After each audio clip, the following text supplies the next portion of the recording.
Hello everyone, how are you doing? This is MD Tech here with another quick tutorial. In today's tutorial, I'm going to show you guys how to install an application for a single user account on Windows. So basically, if you just want to install an application for one user account and not all the users on the computer, in today's tutorial I'm going to show you guys how to do that.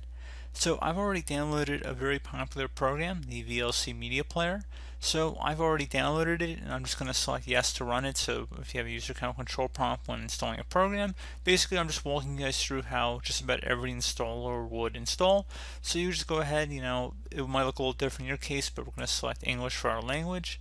And then basically where we want to get to is the folder that we're saving our program into. So I'm just going to select next here. So I'm just going to keep doing next, and now we come across a destination folder.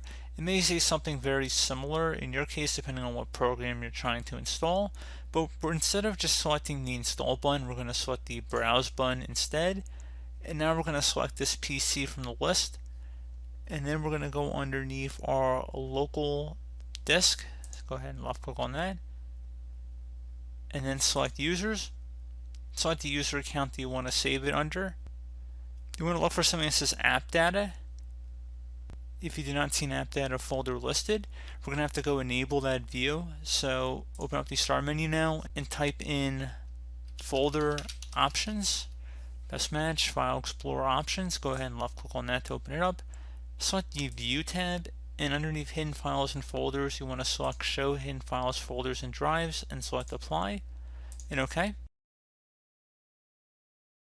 Now if we clicked on cancel and actually went back in here, again under this PC, our local disk, and our users folder, I'm going to go underneath my user account name.